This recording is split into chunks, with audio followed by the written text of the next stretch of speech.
이번 주 상반기 공모시장 대어로 꼽히는 하이마트와 한국항공우주산업이 드디어 코스피 시장에 입성한다.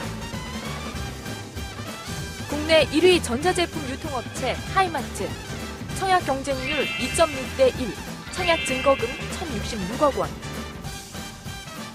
국내 항공기 제조업체 한국항공우주산업, 청약 경쟁률 48.95대 1, 청약 증거금 2조 7,158억 원.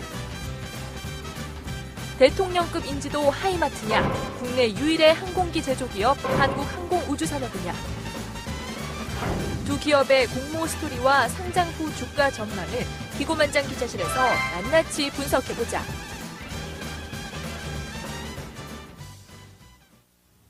네, 낱낱이 분석해보자. 하이마트에서 하자를 빼면 이마트가 되고요. 그렇죠.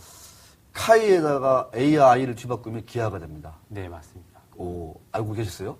방금 알았습니다. 네, 놀랍지 않습니까? 놀랐습니다. 자, 하이마트가 이마트처럼 될 수 있을지. 한국항공우주산업, 카이는 기아차처럼 갈 수 있을지 한번. 네. 귀추가 주목되는 거 아니겠습니까? 네, 귀추가 자, 주목됩니다.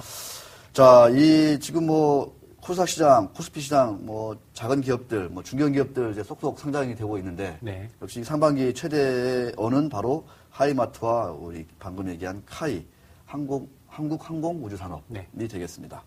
자, 최근 관련된 이슈가 뭔지 좀 일단 먼저 한번 좀 짚어봐야 될 것 같습니다. 예, 먼저 이제 하이마트부터 보면요. 네. 예, 상반기를 마무리를 초대형 공모주가 2개가 하게 마무리하게 되는데요. 하이마트 같은 경우는 삼성전자와 LG전자 대리점을 중심으로 판매되던 가전시장 구조를 갈아엎은 기업이죠. 네. 예, 하이마트로가요. 이런 CM송으로 많이 기억하실 것 같습니다. 삼성전자, LG전자 등에서 제품을 대량 구매해서 싸게 공급받기 때문에 소비자 가격도 싸지만 영업이익률도 상당히 높은 편입니다. 7%대 정도 되고요. 참 대단합니다. 네. 싸게 파는데도 이익률이 높아요. 그렇습니다. 네. 지난해 매출액이 3조 원을 넘으면서 시장 점유율 35%로 1위를 차지하고 있습니다. 매장만이 아니라 서비스 센터도 본사 직영으로 운영하면서 서비스 대고객 서비스를 아주 잘하고 있고요. 네. 그렇군요. 자, 하이마트. 유진기업이 오늘 오르고 있습니다. 한 4% 정도. 예, 그렇죠. 네. 유진기업이 모기업이기 때문인데요. 그렇죠. 예. 유진그룹은 지난 2008년 1조 9,500억 원의 하이마트를 인수했습니다. 현재 지분율은 38.7% 정도고요. 네. 이번 상장으로 유진그룹이 한 2,600억 원 정도의 자금을 확보할 수 있을 것으로 보입니다. 오늘 네. 주가가 오르는 것도 그런 영향이 많이 작용을 한 것 같습니다. 그렇군요. 그리고 또 부채 비율이 지금 166% 정도 되는데 150%대로 떨어질 것으로 보입니다. 부채 비율도. 예. 자, 이익률이 상당히 높고 지분을 40% 가까이 가지고 있는 유진그룹 주가도 오늘 좀 4% 정도 예. 반등하는 모습입니다.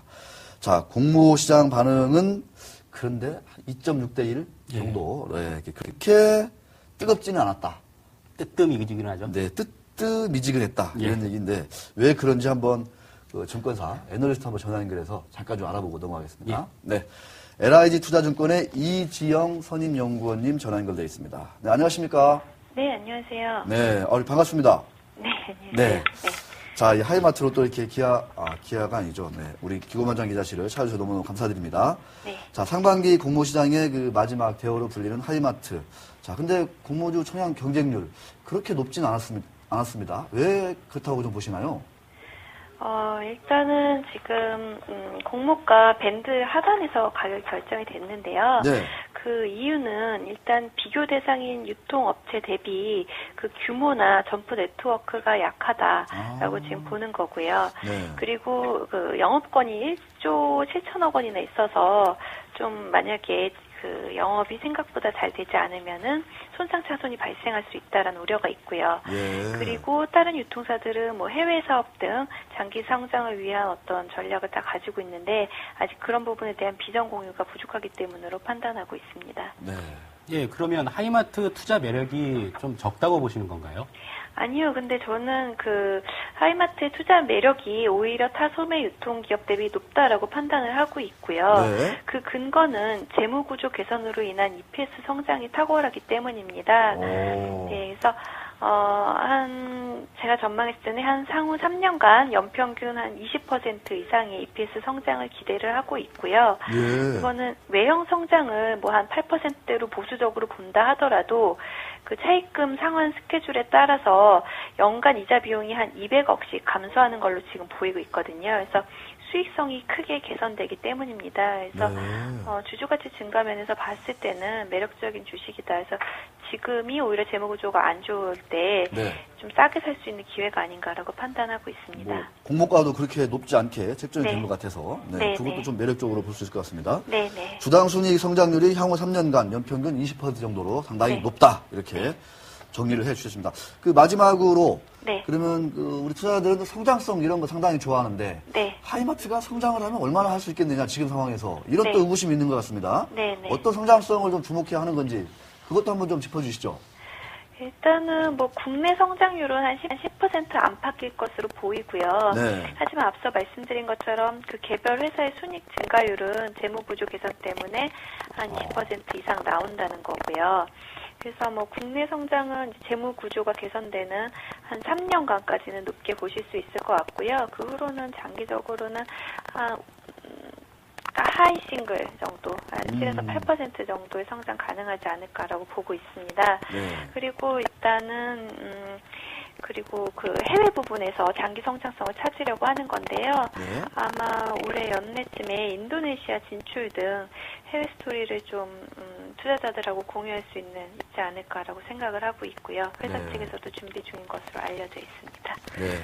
나중에 그 하이마트 상장 잘하고 그러면 스튜디오 한번 좀 나와주십시오. 네네, 꼭 찾아뵙도록 하겠습니다. 네, 약속하신 겁니다. 네네. 네, 자 점심 잘 드시고 고맙습니다. 네, 감사합니다. 네. 이렇게 또 이렇게 직접 섭외를 하니까 또 재밌나네요, 그죠? 예, 방송에서 공헌을 하셨으니까 꼭 나오실 것 같습니다. 예, 그렇습니다. 자, 그런데, 자, 심재현 기자님. 예. 호주부, 네, 네. 심재현 기자님. 어제 하이마트가 대출 만기를 연장했다. 예, 그렇습니다. 좀 차입금은 좀 상당히 있는 것 같아요. 좀 예. 어떻습니까? 어떤 내용입니까? 하이마트 그동안 하이마트 관련 우려 중에 좀 그러니까요. 큰 것이 대출금 상환 부담이었는데요. 어제 산업은행을 비롯한 5개 대형 은행에서 총 9천억 원 규모의 대출금 만기를 연장하는 데 성공했습니다. 2013년 1월 만기 예정이었던 것을 2016년 6월로 1년 거치 4년 분할 상환으로 연장했는데요. 금리 상승이 예상되는 시점에서 기존 이자율과 비슷한 금리 수준으로 만기를 연장하면서 재무 부담이 상당히 해소됐다는 평가를 받고 있습니다. 또 이번 리파이낸싱으로 자금 운용 여력이 커진 만큼 해외 진출과 매장 대형화 등에도 공격적인 투자를 할 수 있을 것이다. 이런 평가가 나오고 있습니다. 아, 그렇군요. 잠깐 정리드리면 2013년, 예. 내후년이네요. 그렇죠. 1월 만기인데 그걸 미리 예. 롤오버를 한 거군요. 그러니까. 그렇죠. 예. 네, 규모가 9천억 정도로 그랬는데 금리가 앞으로 더 오를 것 같은데 지금 수준의 금리로 예. 연장을 했다는 점에서 상당히 재무적 불확실성이 해소되고 하이마트에는 이자 비용 측면에서는 조금 유리하게 그렇습니다. 상환이 됐다. 예. 롤오버가 됐다. 네. 만기 연장이 됐다. 이렇게 우리 심재현 기자가 정리를 해 주었습니다. 자, 하이마트 볼 때 좀 다른 고려해야 될 상황, 공모주 투자라든가 향후 좀 이렇게 주주로서 내가 등재될 때 하이마트 어떤 걸 더 따져야 됩니까? 재무적 부담 외에 다른 악재를 좀 꼽자면은 시장이 이미 포화 상태라는 게 약간 문제로 꼽을 수 있을 것 같습니다. 아하. 점포를 더 늘리기가 어렵다. 이미. 너무 예. 사실 포화 상태죠. 그렇죠. 네. 하이마트는 그래서 이런 점을 우려해서요. 가상 이동 통신망 사업이죠. MVNO. 예, 이 사업 등 다양한 신사업을 검토하고 있으니까 아까 연구원님께서 말씀해 주신 것도 이런 부분을 감안하면 장기 성장성은 충분하다. 충분히 있다. 네, 그렇습니다. 자, 기아가 아니라 카이, 한국 항공우주산업으로 이제 얘기를 좀 넘어가야 될 것 같습니다. 예. 이 회사도 상당히 좀 관심이 많습니다. 네, 그렇습니다. 뭐 비행기 만드는 회사라서 그렇죠. 네, 처음 아니겠습니까? 예. 네, 유일한 회사인데 정부에서도 상당히 관심이 많고 듣자 하니 그 정권의 실세이신 산자부 장관 예. 계시지 않습니까? 네, 그렇습니다. 네, 옛날에 왕차관으로 부르셨던 분. 그분도 상장식 당일날 거래소로 올 수도 있다. 예, 이런 그런 얘기가 얘기가 있습니다. 있습니다. 예, 자 그래서 그만큼 정부에서도 관심이 많고, 자 이 한국 항공우주산업 카이의 지분율 어떤 회사고 지분율은 어떻게 되어 있는지 좀 일단 회사 소개 좀 부탁드리겠습니다. 예. 부탁드리겠습니다. 카이 하면은 이제 제일 시청자분들께서 많이 아시는 게 T-50 고등훈련기 이렇게 많이 아실 것 같은데요. 네. 1999년에 총리 조제 항공우주정책심의위원회에서 삼성항공, 현대우주항공, 대우중공업 등의 항공산업 분야가 합병해서 만들어진 회사입니다. 최대주도 그래서 한국정책금융공사인데요. 2,400만 주, 그러니까 30.2% 정도 가지고 있습니다. 네. 지난해 말 기준 자본금은 4,300억 원 정도였고요. 네. 매출액은 1조 2,660억 원, 영업이익과 당기순이익은 1,210억 원과 788억 원을 기록했습니다. 네, 그렇군요. 방위산업 분야에 중점을 두던 회사인데 이익이 상당히 많이 나네요. 예, 그렇습니다. 네. 거의 뭐 독점 체제니까요. 그러니까요. 예. 고등훈련기 이 부분은 좀 어떻게 되고 있습니까? 수출이 많이 좀 되고 있나요? 예. 고등훈련기 다른 언론 보도를 통해서 많이 접해보셨을 건데요. 네. 인도네시아에 수출하게 되면서 좀 유명세를 탔습니다. 2001년부터 기본훈련기 KT-1을 터키에 40대, 인도네시아에 17대 수출했고요. 최초의 국산 기동형 헬기인 수리온도 지금 항공우주산업 카이의 작품입니다. 아하, 그렇군요. 수리온까지. 예. 야, 참 기술력이라든가 이런 것들이 상당히 좀 이렇게 있다라고 좀 인정을 해도 돼야 되지 않나 이런 생각이 듭니다. 네. 자, 방위산업 부문은 이제 어차피 저 국방부에 납품할 테니까 네, 그렇습니다. 그거는 이제 공공 부분일 것이고. 예. 자, 민간 부분 사업은 좀 어떻습니까? 민간 부분에서도 상당한 인정을 받고 있는데요. 단적으로 지난해 보잉사가 지정한 17,000개 협력업체 중에서 올해 협력업체 16곳을 꼽는데 네. 거기에 뽑혔습니다. 가이가. 예, 그리고 항공기 제조 선도업체인 에어포스가 선정한 협력업체 순위에서도 톱 20에 들었고요. 그러니까 민간 항공 분야에서도 상당한 인정을 받고 있다. 이렇게 볼 수 있습니다. 그렇군요. 네. 최근에 이제 상장 앞두고 기자간담회도 했는데 예. 어떻게 좀 그때 좀 재미난 얘기가 있었나요? 지난 15일에 기자간담회를 가졌는데요. 15일이군요. 예, 제가 거기에 잠깐 참석을 했는데 김홍경 사장이 현재 방위산업 분야하고 민간항공 부분이 60대 40 이렇게 돼 있는데 그거를 차츰 40대 60으로 그러니까 민간항공 분야를 훨씬 더 늘리겠다 이렇게 얘기를 했습니다. 네. 그 이유가 뭐냐면은 글로벌 지금 흐름을 보면은 방산 이쪽보다는 민간 항공 쪽이 훨씬 더 지금 성장세가 두드러지고 있기 때문인데요. 네. 지난해만 봐더라도 군수 부문이 430억 정도, 430억 달러 정도고 민수 부문이 1,300억 달러 정도, 그 정도 규모로 보였고 성장률도 지금 민간 부문이 훨씬 높게 나오고 있습니다. 네, 그렇군요. 자, 마지막으로 우리가 공모에 투자하려면 향후 실적이 얼마나 더 이렇게 증가할 것인지 이거를 꼭 따져야 됩니다. 네, 그렇습니다. 실적 모멘텀은 어떻게 되는지 좀 그것도 한번 전망해 주시죠.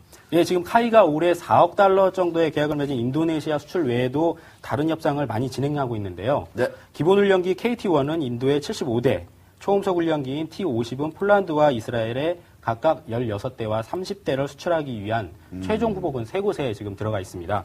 그만큼 그 마지막에서도 선정될 가능성이 높고요. 네. 예, 미국에서도 5년 안에 40년 이상 쓴 훈련기가 대거 교체될 예정입니다. 그렇게 되면은 최소한 350대 정도의 수주 입찰이 있을 예정인데 카이가 거기에 또 선정될 가능성이 높은 만큼 실적 모멘텀이 아주 높다고 볼 수 있습니다. 네, 그렇군요. 예. 국내적으로도 조금 보면은 최근 한국형 전투기 개발 사업과 공격 헬기 개발 사업이 지금 착수하고 있어서 국내 실적도 모멘텀이 상당하다고 보입니다. 네, 그렇군요. 예. 상당히 긍정적으로 평가를 하시는군요. 네. 자, 심재현 기자가 얘기한 우리 IPO 시장의 대여 두 곳. 이마트가 아닌 하이마트. 예. 기아차가 아닌 카이. 네, 그렇습니다. 네, 두 곳 설명 잘 들었습니다.